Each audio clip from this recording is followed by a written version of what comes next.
Get started. Just got back a couple hours later than I wanted to yesterday from U.S. Conference of Mayors leadership meeting in Miami. That was really good, and got to meet and connect with a lot of our fellow Florida mayors, as well as mayors around the country. So that was really valuable, and I think some of our staff can always know when I'm at one of these things, because I start firing questions on the weekend about, have we applied for this grant that everybody's applying for in the country? So those are great resources for us, and really enjoyed that. Obviously, we had a great turnout, and really excited about the ST Engineering grand opening we had last week, and getting that facility up and going, as well as really excited for the partnership between ST and Pensacola State, knowing that that's a really important part of the success of this as a whole, is we've got to have the talent, the people there ready to work for ST and others. So that was good. And then also just another internal note for us, we had an LDA training, our first in this administration. I think it's been the first since before COVID that Mayor Robinson had, but we were able to have all the supervisors in one room and take a day and get a lay of the land of what the data suggests out there, what our citizens are saying. We reviewed some of the Haas Center data, the quality of life survey, and then did some skill training and development, which has always been an integral part of everything I've done business-wise, and certainly working for student family companies. That's a big cornerstone of everything that we do. So that was great. Not only the training part, and I became a better leader that day, but also to be able to connect with everybody off-site for a day and get to know more and more folks in the city. Some of the, I got a pretty decent list here of news and notes. The public comment period is now open for the City Infrastructure Project Grant through DEO. You may have seen that we are pursuing grant funding for 3 projects: the Hollis T. Williams Stormwater Park, the Port of Pensacola, and Fricker Center. Those are the 3. Each entity is allowed 3 in that bucket of about $66 million of grant funding. 80% of that is guaranteed to go to Escambia or Santa Rosa County. So each entity is putting in, and those are going to be the 3 projects we're moving forward. So the public comment period is now through Monday, March 20th, and written comments may be submitted using the online public comment form at City of Pensacola/grants. So certainly love to hear from our community on that. The final grant application submission will be on April 4th. Will be when those go to DEO, and we hope for the best. We had our first Miraflores burial ground study, and we wanted to make sure that we were getting out there. One of the big takeaways from that meeting was about sharing stories, big and little. Something your grandparents used to tell you, or your neighbors used to tell you. Just the conversation, if you were in the room, it was really, really interesting. But just about how our own committee members were sharing different things they knew about different churches and different traditions, and we were figuring things out. I kind of joked with them. I said, "Man, we may sit here long enough and figure out make a lot of headway in terms of what's happened." So we have a couple ways we want to make sure that the public can share their stories with us about Miraflores. cityofpensacola.com/Miraflores. That's where all the information is as well, if you're getting caught up on that. There's a citizen input form there, and by phone you can call 435-1836 to leave a voicemail on our designated line. So through phone or the internet, please share any information that you may have about that you want our committee and our technical experts to consider. We have a ribbon cutting on March 8th at the Sanders Beach Playground. That's Wednesday, March 8th at 3 p.m.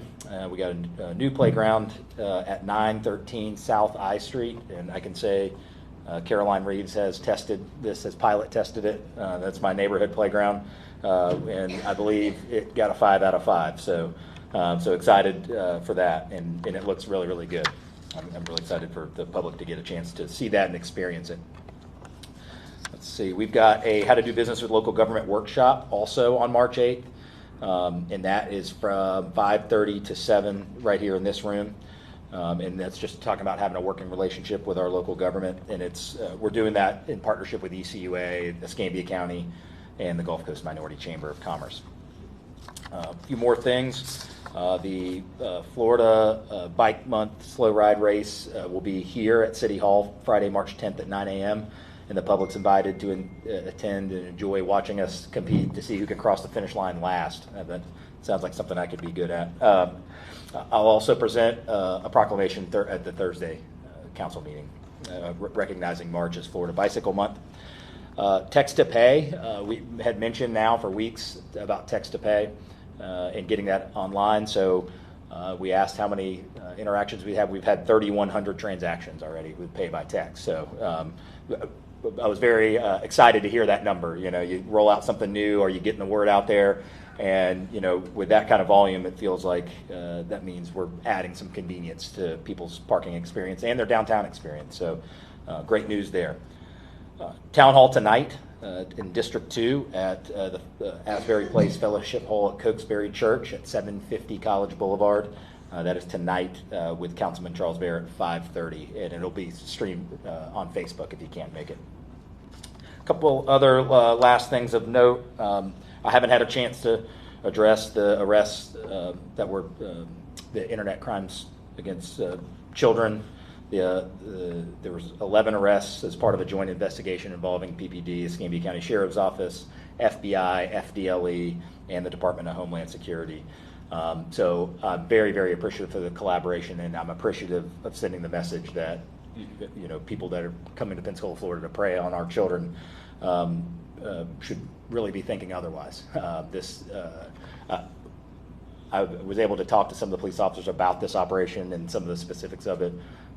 I believe there was a few car seizures as well, and I was just thanking them for this, because what we all know is how important it is to stop heinous criminals like this, and how important it is to protect our children here, and that will always be our first priority here at the city. So I'm very appreciative of all of those organizations and our awesome Pensacola police officers for making this investigation a success.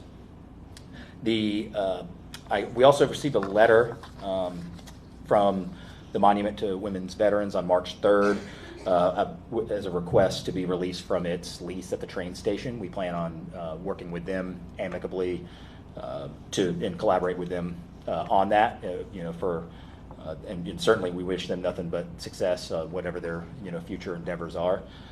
So we will continue to work through that process and work with them about what's the proper time and all of that. I think obviously they are passionate about honoring veterans and all of the trainings and everything that they were doing on site. They just have different plans for the future, and certainly we want to be a good community partner with them in wherever the future may take them. And just because Amtrak has been, a big conversation, I want to point out that departure has nothing to do with any interest with Amtrak. Anything that would happen with Amtrak with us would be years from now, more than likely. And there was already a clause in the lease that if passenger rail service came back, that we would be able to end that lease on our behalf. So. Just to be clear, because the coincidence that it was a train station we're talking about, I didn't want there to be any speculation as to their departure having anything to do with Amtrak. So, and lastly, I'll mention about the CRA meeting, the vote yesterday, as far as Truth for Youth, and I appreciate the CRA board support in trying to be able to see if we can explore an option to partner with the property owner and really focus on preservation in two different ways. One, the physical, tangible preservation of important structure there, and also that's a very, very important historic cornerstone of our community, and to be able to see what the future may hold for that property, and for the city to play a role in what happens for generations to come on that property. That's something that I certainly want us to be able to look into, and because time is of the essence, and that we have to get something worked out this month, that the vote yesterday was not an agreement or not that we are definitely going to do or not do anything. It allowed us the ability to go work with the property owner and see if we can make something happen. So there is no guarantee. I certainly appreciate Reverend Powell for we approached him about this, and I appreciate him hearing us out, and we'll continue to have those conversations. It's a fast-moving situation. There is, as you heard in the CRA meeting, there is time constraints based on the future of the property and the lien holder, and we're going to do everything that we can to try to see if we can come up with a collaborative plan and work with that property owner this month and see if we can help dictate the future of a very, very important part of our city. So with that, had a lot for you today. With that, I'll take any questions you have. Are you concerned about the parking disappearing downtown, free parking? No, we're honestly, I feel we have a significant amount of parking, free parking in our city, and one thing I always remind people is when you travel to New York or Atlanta or Boston, we all don't have the expectation to be able to park right in front of the restaurant we're going to or the building that we're going to. So I think parking is the key for me with parking is we've got to reinvest those dollars and say, for you paying this user fee, here's what you get. We got to make it easier on the customer to be able to have that transaction. We want that to be comfortable, not a negative feeling when they get downtown, but a positive feeling that it was easy to do. And we got to say, hey, here's what we're doing with those dollars. So those are all things we're working on. But no, I feel good about the direction and the trajectory of where we are in city parking, and I won't ever talk about parking without the clear distinction between red lots and blue lots. So when I talk about parking, I'm talking about your experience at the blue lots, which is what we as the city can control. The red lots, as you can imagine, we get a lot of emails about the city booting people. That we do not do that. And those are only happen in red lots. Those are private. That's private property. Unfortunately, sometimes even the ticket can be a little bit misleading when it says municipal parking. It can be a little bit misleading that is somehow us, and it is not. So I know that's a hard education to get to 55,000 people and a lot of tourists and a lot of visitors. But that's why I take the opportunity to say there is two different experiences. What we can dictate and where there should be expectations with myself and our parking management folks is in the blue lots, and that's so we continue. It's always a work in progress, and we're even having conversations about some of the some potential improvements at Jefferson Street Garage and getting that looking a little nicer, functioning a little better. We're already working on some of those things as well because we want that user experience to be good.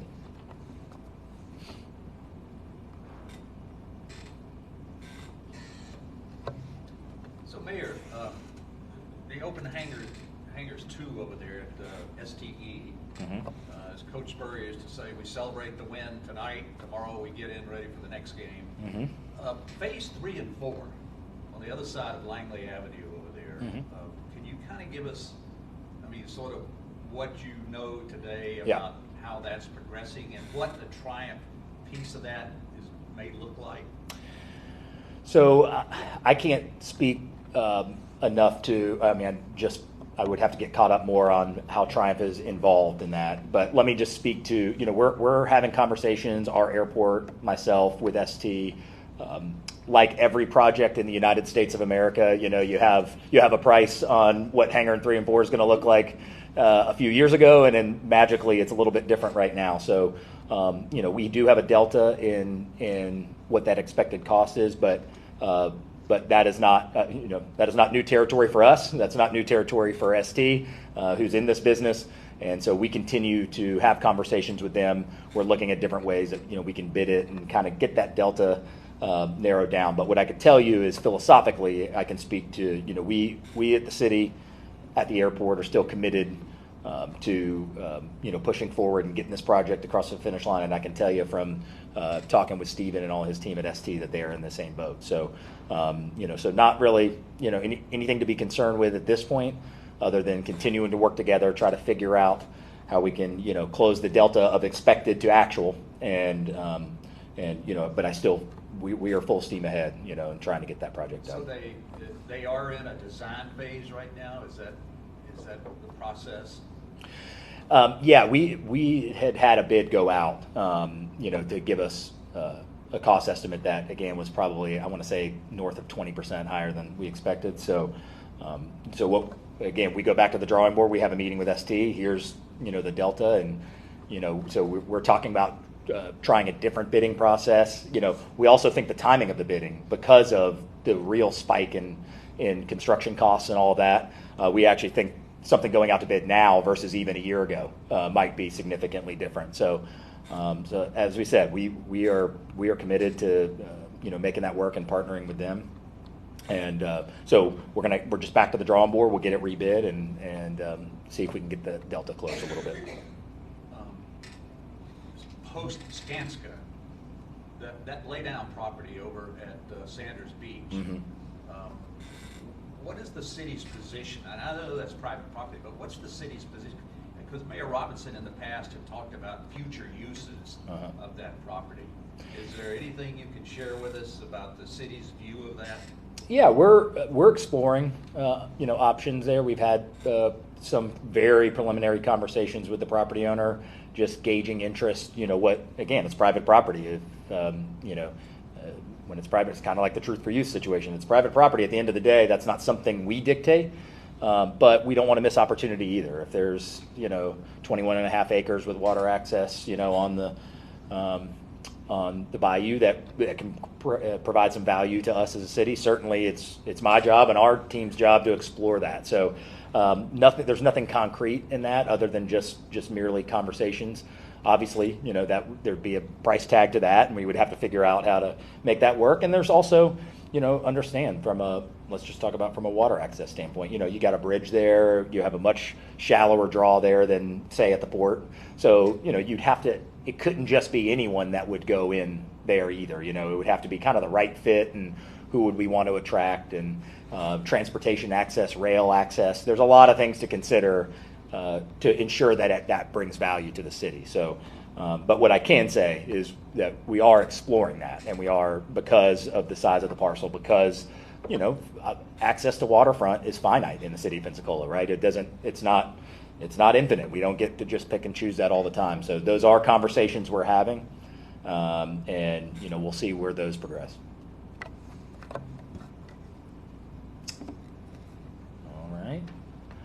All right. Well, thank you guys. I will see you tonight at 5:30.